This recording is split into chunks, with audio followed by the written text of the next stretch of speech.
Assalamualaikum warahmatullahi wabarakatuh. Selamat datang lagi bersama saya di Baba Reaction, teman-teman. Gimana kabarnya kalian? Semoga kalian selalu dalam kondisi sehat walafiat, panjang umur, banyak rezeki, dan dimudahkan seluruh urusannya. Amin, guys. Ya, siapa tuh kalian? Yang cakep, yang ganteng, yang busak, yang gesek, yang gemoy. Pokoknya doa saya yang selalu terbaik buat kalian, guys ya. By the way, ada sebuah video yang bakal kita reaction, tapi gue nggak tahu ini bakal selesai sampai habis atau enggak, karena ini durasinya lumayan panjang. Tapi kita lihat nanti, guys ya. Gue nggak janji, kita tunggu aja nanti di akhir video. Makanya tontonnya sampai selesai, jangan potong-potong, guys ya. Sosok pengacara eksklusif membongkar semuanya di sini tentang kasus yang terjadi pada saat Rizky Bilar kesandung kemarin. Nah, ini menarik sekali buat gua karena kalau bicara sesuatu hal berhubungan dengan pengacara kayaknya tuh enak banget gitu ya, penyampaiannya pas, bisa dimengerti sama kita. Banyak banget beberapa pihak yang mungkin mendomplengi atau mungkin memanfaatkan dari kejadian kemarin. Dan kita juga penasaran kira-kira siapa ya? Apakah Bapak Sadak selaku pengacara bakal menyebutkan siapakah sosoknya? Dari dulu gue penasaran siapa sih gitu ya. Untuk full video teman-teman kalian bisa nonton di Cumi-Cumi ya. Gue nggak tahu gambarnya bakal aman atau enggak. Kalau nggak aman ya yang penting suaranya bisa gue dengerin agar kita bisa nobar bareng kira-kira seperti apa. Ini guys ya. Yuk langsung aja kita menuju TKP and play. Dia itu memang memiliki suatu ketertarikan yang khusus kepada sosok seorang Rizky Bilar. Apa?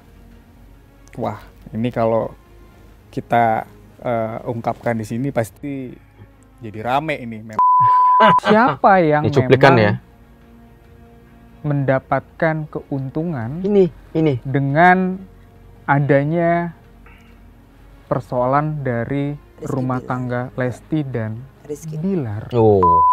Jadi ada orang yang memanfaatkan dengan adanya kericuhan rumah tangga Rizky dan Lesti ini.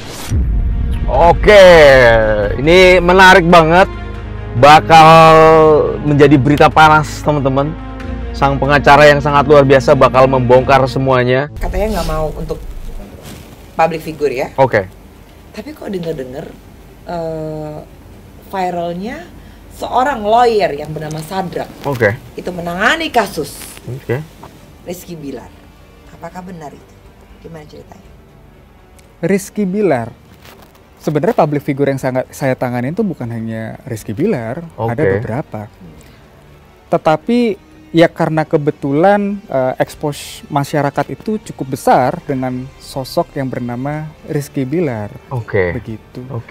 Jadi ya tentunya seperti yang tadi saya sebutkan di awal, ketika ada seseorang kita tidak memandang dia siapa, ya pasti saya akan bantu ketika memang butuh bantuan hukum. Gitu ya? Sebentar guys ya. Ini sosok wanita ini ternyata host dari sebuah acara ya, program acara yang ada di Cumi-Cumi ini teman-teman. Kalau kemarin kan gue pikir si Mbak ini pengacara gitu, pedas banget kan kemarin pada saat diwawancara tuh ya mengenai haters itu, tentang haters yang sudah dilaporkan dan tindak lanjut mengenai beberapa akun yang sudah dilaporkan itu bagaimana. Ini kan si cewek ini ngotot banget, jebret-jebret, ngomongnya rada pedes gitu, dan ternyata di sini beliau adalah ternyata host dari sebuah program acara di cumi-cumi.com. Alright, lanjut guys ya. Jadi sedikit klarifikasi juga kita guys ya, baru tahu gitu loh ya. Bayarannya itu pasti fantastis sekali. Bayaran. Apakah benar? Terkait fantastis atau tidaknya, buat saya itu relatif. Bagaimana pandangan orang sebenarnya. Namun saya itu memang memiliki suatu ketertarikan yang khusus kepada sosok seorang Rizky Bilar. Saya suka keramaian di sini. Di rumah saya visit, Cumi visit. Cumi visit, Pada prinsipnya begini. Kalau kita bicara mengenai seorang Rizky Bilar, dia itu menurut pandangan saya adalah manusia biasa. Of course. Dia adalah seorang suami. Dia juga merupakan sosok seorang ayah. Namun memang ada kekhususan yang saya lihat di sini, yaitu berupa ketidakberimbangan pemberitaan ketika saat itu kedua orang ini mengalami musibah. Bang Sadrak tadi bilang dan bicara tidak adanya berimbang. Oke, ini kita stop dulu di bagian yang ini. Ini bakal gua nggak ada episode 1 episode 2 nih ya. Kita akan reaction sampai tuntas lunas lagi ya. Yang membuat ketertarikan seorang pengacara dari Pak Sadrak ini yang menurut gue sangat calakan dan sangat gesit sekali dalam bekerja, itu ketertarikan beliau karena tidak adanya keseimbangan dalam menyampaikan berita, atau mungkin banyak banget berita di Indonesia ini kan kita tahu lah ya, banyak infotainment, tetek bengek, tapi beritanya tuh kadang-kadang suka miring gimana gitu ya guys ya. Dan inilah yang membuat ketertarikannya dari Bapak Sadrak ini gitulah. Ya karena ketika lagi syuting dengan lawan jenis aja kadang langsung bres gitu ya kan. Terus misalnya lagi ini langsung gitu kan, padahal ya sama sih Lesti juga. Mungkin kalau misalnya lagi syuting gitu kan, kadang ada lawan jenis. Kayak misalnya kayak live konser di Indonesia aja kemarin kan itu biasa aja gitu pemberitaannya. Tapi kalau Rizky Bilar begini langsung jas gitu. Ya di sini juga mungkin gue bukan berarti gue ngebelain Rizky Bilar juga, kagak sih guys ya. Artinya memang dalam statement tidak adanya keseimbangan ya dalam sebuah berita. Ketika ada kasus kemarin misalnya gitu, menurut gue sangat exactly nyambung banget pengacara ngomong begitu, sesuai dengan apa yang gue ceritakan tadi. Iya, salah dikit langsung, kerja dikit begini langsung. Iya, aduh salah mulu. Terus mau gimana nih Rizky Bilar? Kerja aja kadang-kadang selalu diserang sama netizen. Ini gue suka Bapak Sadrak jujur. Betul. Oke, setuju gue. Tidak adanya berimbang itu dalam arti. Tidak adanya berimbang. Oke. Pemberitaan. Ini bisa dijelaskan tidak berimbangnya kasus Rizky Bilar ini. Terus kamu tentang kasus kemarin ya ini. Begini ya. Pertama, kita tentu tahu. Oke. Seorang Rizky Bilar dan Lesti Kejora ini membina rumah tangga dengan usia yang masih sangat muda sekali. Oke. Ya. Di mana mereka belum ada pengalaman. Setuju. Bagaimana caranya membina rumah tangga. Setuju. Ataupun membangun rumah tangga ini menjadi utuh. Ya. Setuju. Ya. Dan ketika mereka mendapatkan suatu persoalan di dalam rumah tangga mereka, yang saya nilai di sini mungkin, ini bahasanya mungkin ya, jangan diplesetin. Mungkin mencurahkannya itu mungkin kepada pihak-pihak yang memang tidak memberikan saran yang tepat, saya rasa. Salah terhadap orang yang salah. Bisa dibilang bukan salah ya, mungkin dia kurang tepat kali menurut saya. Iya, kurang tepat dan salah hampir sama. Hampir sama. Yes. So, terus Bang? Kenapa? Tadi saya sudah sebutkan di awal bahwa kedua orang ini kan memang masih cukup muda ya. Iya. Dan ketika terjadi persoalan rumah tangga, kemudian mungkin, ini sekali lagi saya sampaikan, mungkin mereka mencurahkannya kepada orang-orang yang tidak tepat. Benar. Dan orang yang tidak tepat ini mungkin juga memanfaatkan, masih asumsi karena memang saat itu saya tidak menangani perkaranya mereka. Mempergunakan kondisi rumah tangganya mereka ini yang sedang goyang, jadi dompleng, dipergunakan untuk beberapa hal yang menurut saya kepentingan pribadi lah. Popularitas lah Bang. Iya, mungkin kepentingan pribadi itu bisa dengan dimanfaatkan dengan momennya adanya Rizky Bilar dan Lesti ini. Ada kasus seperti ini ya, mungkin ya. Bisa juga itu ya, bisa dikatakan seperti itu. Iya, bisa dikatakan seperti itu memang. Jadi boleh nggak saya membuat suatu contoh analogi ya? Boleh ya? Boleh Pak, boleh. Bebas saya bebas Pak. Mbak sebagai seorang wanita. Alright. Memiliki seorang pasangan. Betul. Laki-laki. Kemudian suatu saat Mbak datang ke saya menyampaikan bahwa persoalan rumah tangga yang Mbak alami. Kemudian Saya sebagai seorang advokat langsung mengambil suatu kesimpulan dan asumsi yang oke, sebaiknya kamu begini. Iya. Ya.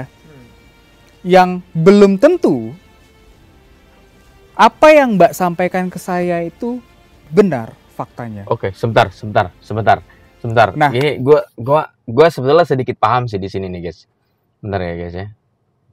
Langsung mengambil suatu saat Mbak datang ke saya. Nih, ini gue paham sih, kayak pengacara deh ini. Menyampaikan bahwa persoalan rumah tangga yang Mbak alami. Kemudian saya sebagai seorang advokat langsung mengambil suatu kesimpulan dan asumsi yang oke, sebaiknya kamu begini. Iya. Ya. Yang belum tentu apa yang Mbak sampaikan ke saya itu benar faktanya. Oke. Nah, karena memang saya melihat Mbak ini memiliki artinya popularitas, hal-hal di belakang ataupun hal-hal yang lainnya. Oke. Mungkin contohnya Mbak merupakan seorang public figure. Betul, exactly. Saya ini mempergunakan Mbak ini mungkin hanya untuk kepentingan ataupun demi mendapatkan exposure. Mungkin ya, mungkin. Tapi begini Mbak, ketika tadi saya lanjutkan Mbak datang ke saya, Mbak mengadu, meminta bantuan, saya tidak akan langsung percaya dengan apa yang Mbak sampaikan kepada saya. Exactly. Karena posisi seorang advokat itu memang harus berimbang. Oke. Kalau memang Mbak salah, Mbak salah. Kalau memang Mbak benar, patut dibela. Benar, ya kan? Nah, yang saya sesalkan di sini, bagi saya akan merasa gagal sebagai seorang lawyer atau sebagai seorang advokat adalah ketika saya mengenal baik dengan Mbak dan saya mengenal baik dengan suaminya Mbak. Ya. Ketika Mbak datang ke saya mengadukan perihal mengenai persoalan rumah tangga Mbak, ini dalam nih. Saya tidak akan kucuk-kucuk datang ke Mbak. Ini loh, surat kuasanya kamu tanda tanganin, kita proses perkaranya. Oh. Tidak. Oke. Karena apa? Pada prinsipnya seorang advokat itu memang harus tahu juga apa yang menjadi penyebab terjadinya keributan di rumah tangganya Mbak. Iya. Oh. Iya kan? Iya, benar. Dan saya pasti tidak akan tiba-tiba yang tadi saya sebutkan di awal, ini Mbak, ini surat kuasa, cerai aja. Atau tiba-tiba saya datang ke Mbak, ini Mbak, kita laporkan persoalan ini kepada pihak yang berwajib. Sesimpel itulah maksudnya ya. Udah kebanyakan seperti itu ya. Iya dong. Ini saya yang ngomong. Oke. Kalau saya. Ya. Tapi nah, yang paling saya sesalkan ketika saya merasa saya gagal sebagai seorang advokat itu yang tadi. Saya kenal suami Mbak, saya kenal Mbak dengan baik. Ya. Tentunya pasti saya akan panggil dulu suaminya Mbak. Mas. Bener gak sih ini gitu ya? Saya dapat laporan seperti ini Mas. Ini bener gak sih? Benar. Ya. Kalau memang kalian berdua mau berpisah, sebutkan dan jelaskan kepada saya apa alasan yang paling pokok dan mendasar kalian berpisah. Ini yang gue suka sama Bang Sadrak nih. Duh, gue kalau jadi artis bapak aja pengacara saya Pak ya. Banyak tuh Pak tetangga. Tetangga yang mana? Nggak mau disebutin. Maksudnya, aduh Pak, ini enak nih. Ini. Sebenarnya gue paham sih ini. Sebenarnya paham. Ada beberapa pihak yang dikatakan dalam sebuah dialog di sini. Jadi kayak pengacara nih guys ya. Ini poinnya itu kayaknya. Gue nggak nyebutin nama ya guys ya. Pengacaranya sampai gitu ya. Jadi kayak semacam ya begitulah. Arahnya ke sana sih. Gue garuk-garuk kepala sih. Emang bener ya.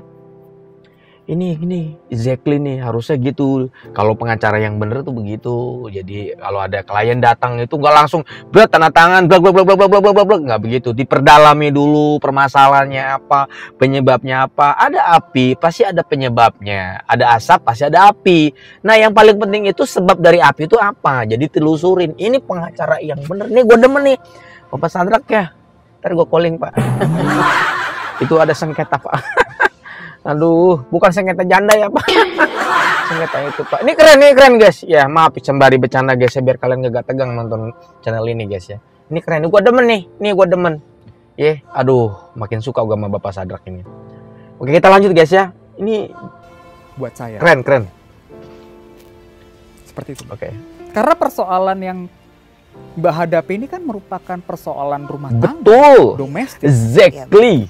Jadi kalau banyak sekali klien datang ke kantor saya, mau itu public figure, mau itu pengusaha, mau itu pejabat. Bang, tolong bang bantu saya pengen bercerai. Saya bisa pastikan sulit untuk saya tangani. Kenapa? Pasti saya akan mendamaikan dulu. Iya, betul. Itu pesan yang paling utama yang saya tahu dari mentor-mentor saya. Jadi jangan hanya buat saya memenuhi kebutuhan. Kalau kita bicara kebutuhan, siapa sih yang nggak butuh? Money ya. Bener. Betul. Kan? Saya pasti butuh secara ekonomi. Betul. Tetapi yang mau saya sorotin di sini tadi, kegagalan saya menjadi seorang advokat adalah karena itu. Apabila saya tidak bisa mendamaikan orang. Karena apa? Toh juga kalau bercerai di dalam proses peradilan, wajib hukumnya untuk mediasi terlebih dahulu dan mengutamakan asas perdamaian. Boleh nggak sih sedikit Pak Sadrak menceritakan tentang apa sih yang diketahui tentang persoalan soal Rizky Billar, boleh ya? Dalam. Begini. Nempet ya udah. Ini sebenarnya pertanyaan yang sensitif, cukup tajam ya buat saya. Paham saya. Karena memang yang ditanyakan ini kan yang saya ketahui. Betul. Mohon maaf kalau memang saya keliru pertama-tama. Cuma yang tadi saya sudah sedikit banyak jelaskan juga di awal, persoalannya Rizky Billar dan Lesti Kejora ini ya memang kalau saya mengambil kesimpulan, saya pribadi, Lesti Kejora dan Rizky Billar ini ya memang kembali menjadi korban menurut saya. Hold dulu, korban. Ya. Korban bisa dijelaskan? Korban. Korban. Ya. Besar penjabarannya. Korban. Itu pelik sekali, itu sangat-sangat penting. Apa itu, Bang? Korban yang tadi saya sebutkan juga di awal bahwa ya saya nggak tahu siapa yang memang mendapatkan keuntungan dengan adanya persoalan dari rumah tangga Lesti dan Billar.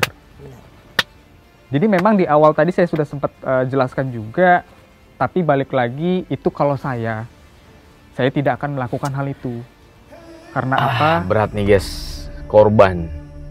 Setelah ditelusuri ternyata Lesti dan Rizky Billar ini dari kasus yang kemarin yang mereka alami itu beranggapan seorang pengacara setelah menelusuri semuanya, olah TKP dan tetek bengek, itu mereka menjadi korban dari berbagai pihak ya. Ada beberapa pihak yang secara resmi betul-betul bisa bilang lebih banyak memanfaatkan gitu guys ya. Dari kejadian kemarin lebih ke exposure atau popularitas segala macam. Aduh, paham sih sebenarnya gue. Ternyata gue semakin sini makin paham nih guys ya. Lanjut ya. Oke. Saya mengenal dua-duanya kalau saya. Oke. Jadi saya bisa ambil kesimpulan merupakan sebagai seorang korban ya. Saya nggak tahu siapa pemain di sini. Bener. Bang Sadrak tidak tahu siapa, ada someone di balik. Wow. Saya nggak tahu. Dia nggak berani cerita. Jadi, bagus. Ada orang yang bagus. memanfaatkan dengan adanya kericuhan rumah tangga Rizky. Jangan Pak. Lesti. Jangan disebutin Pak. Saya nggak bisa bilang dia ya mungkin begini ya. Ya mungkin ya saya memaklumi juga bahwa kan masing-masing orang ini kan berbeda-beda ya. Masing-masing orang ini pasti punya tujuan yang berbeda-beda. Tapi kalau saya di posisi itu, saya nggak akan lakukan hal itu. Oke. Itu aja pesan dari saya. Saya nggak mau melebar terlalu jauh. Saya nggak mau menyerang Iya. tapi itu balik lagi pendirian Oke. saya. Oke. Tapi benar-benar yakin tidak tahu ya samban di balik ini semua. Dalang di balik ini Jangan. semua tidak tahu. Mas Saya Adra, nggak tahu. benar. Tapi kalau Sekali Mbak lagi tanya, saya tanya, Jangan. nggak tahu. saya nggak tahu. Bukan berarti Mas Adra nggak tahu guys ya. Dia menjaga privasi, tidak mau saling menyerang, tidak mau membuat suasana jadi heboh lagi gitu ya. Cuman gambaran gua ke sana guys ya. Salah satunya adalah itu guys ya. Sosok itu. itu yang pertama. Jadi sebenarnya bukan cuma satu orang doang. Jadi banyak yang mendomplengin lah gitu ya. Korban kan kembali lagi. Cuman itu gitu guys ya. Hari. Ini mau diterusin satu part nggak nih? Di Solo panjang nih guys ya. Aduh, kita lanjut aja deh yuk. Yakin. Oke. Mungkin apakah Rizky Bilar pernah bercerita tentang sesuatu atau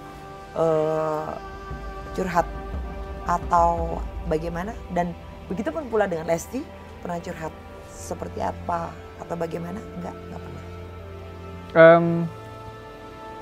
Kalau cerita curhat ya pasti Iya dong. ada, karena saya berkomunikasi cukup Oke, intens. dengan seperti itu kan kita bisa menyimpulkan tuh ada siapa dong? Jangan, Balik itu, Bapak. semua.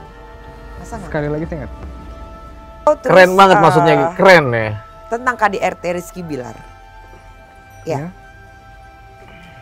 Rizky Bilar ini bukan pelaku KDRT kan? Atau gimana? Kalau di dunia hukum ya, ini kalau Oke. saya yang pahami, Ya. seseorang dikatakan pelaku atau tidak, itu memang harus adanya suatu putusan inkrah oleh pengadilan. Oke. Oke. Bahkan kalau kita melihat ketika polisi pun melakukan penangkapan, penahanan dan sebagainya, statusnya itu bukan sebagai pelaku, Oh. masih sebagai tersangka. Berarti kan orang yang Oh. terkait kebenaran dia melakukan perbuatan itu atau tidak, buat saya harusnya menunggu putusan dari pengadilan. Oh. Siapapun orang bisa tersangka, tapi belum tentu dia sebagai pelaku. Wow. Hati-hati loh. Pelaku itu memang dia sudah divonis oleh pengadilan. Buat saya itu seperti Ini. itu. Memang benar dia sebagai pelaku. Dan itu kan memang harus melalui mekanisme ataupun proses persidangan dulu. Harus dibuktikan dulu nih terkait dengan dakwaan yang atau terkait dengan tuduhan ataupun yang disampaikan oleh pihak kejaksaan. Tapi ini ada Oke. tapinya nih ya. Iya. Ada rekaman CCTV dari Oke. polisi. Nah, Terus itu seperti sebentar. apa? Dari sini kita sudah mendapatkan kesimpulan lagi teman-teman bahwa setelah kejadian kemarin itu belum ketuk palu sebagai pelaku ya. Maaf gue sebutin pelaku dalam tanda kutip KDRT itu tadi ya guys ya. Hanya sebatas tersangka. Nah ini kalian, ini media banyak banget nih. Pelaku KDRT lah. Ini, aduh, ini banyak banget loh itu yang nyebutin. Aduh. Dan oke, sekarang kita masuk ke babak CCTV. Ini makin panas nih, seru nih guys ya. Semua di-spill abis nih guys. Yo, mantap. Lanjut. Ada rekaman CCTV dan hasil visum Begini, dari begini. KDRT. Itu bagaimana itu? Kan sudah ada CCTV dong. CCTV. Yes. Kita berbicara CCTV itu, CCTV yang ditampilkan itu saya kurang yakin sebenarnya. Dari Apakah- mana Bang Sadar? bisa Apakah kurang benar itu CCTV yang memang di saat kejadian? Saya nggak tahu sih sebenarnya. yakin? Masa Lesti katanya mengadu ke Bang Sadrak? Masa nggak akan? Lesti tidak bicara? mengadu ke saya. Oh, ya, Yang mana nih? Yang mengadu terkait Ayo. apa dulu? Kan tadi saya tidak Ayo. ada pertanyaan Iya, bahwa iya, apakah iya, Lesti iya. mengadu ke saya, apakah Rizky Bilar mengadu ke saya? Enggak. Tapi Menurut saya, kalaupun CCTV itu dijadikan sebagai alat bukti, Oke. Ya. tolong benar-benar pastikan bahwa itu memang CCTV yang benar. Oh. Itu sangat kuat sekali loh. Wah, ini lagi hasil visum. Yes, ayo. Buat saya, hasil visum itu tidak akan menunjukkan siapa pelakunya tanpa disertai dengan petunjuk lainnya. Kenapa? Hasil visum itu hanya menjelaskan mengenai luka yang dialami. Sebentar guys, korban. sebentar. Gua gua belum dapat jawaban mengenai CCTV. Kita geser dulu guys ya. Oke. Ya. Tolong benar-benar pastikan bahwa itu memang CCTV. Oh. Hasil visum? CCTV, Sangat kuat sekali. tolong pastikan Wah. bahwa itu adalah CCTV yang benar. Tapi, Oke. menurut saya, kalaupun CCTV itu dijadikan sebagai alat bukti, Ya. tolong benar-benar pastikan bahwa itu memang CCTV. Wow. Hasil visum? Itu sangat Oke, ini CCTV ternyata yang kemarin heboh di sosial media. Salah satunya itu banyak banget yang mengangkat cuplikan dari CCTV itu teman-teman. Itu yang ramai itu bukan. Aduh, ini kok iya ya. Ini semakin dibongkar habis nih guys ya. Wah, ini keren ya. Bapak Sadrak ini jujur apa adanya nih guys ya. Menurut gua makin suka banget dengan Bapak Sadrak. Dan hasil visum, oke, semua akan dibongkar habis dan tuntas habis. Namun para teman-teman dan pemirsa yang budiman, mohon maaf nih durasinya sudah mulai 20, ya pokoknya lumayan panjang. Takutnya kalian keburu jenuh guys ya. Kita akan sambung di part yang kedua. Biar kalian kagak bete. Ini kita akan lanjut di hasil visum nih guys. Akan dibongkar habis oleh sosok pengacara yang sangat luar biasa. Bahwa bagaimanakah jawabannya seperti apa. Kalian penasaran? Gua juga penasaran. Kita sama-sama penasaran. Ya, solusi dan jawabannya kita harus tonton videonya sampai selesai. Jangan sepotong-sepotong. Makanya nanti akan saya ajak kalian untuk di part yang kedua. Semuanya dibongkar habis. Oke. Biar nggak penasaran, kalian nanti kita ajak nobar lagi di part yang keduanya guys ya. Semoga terhibur. Terima kasih banyak buat kalian yang nobar bareng. Sampai ketemu di part yang kedua. Undur diri pamit. Assalamualaikum warahmatullahi wabarakatuh dan bye-bye.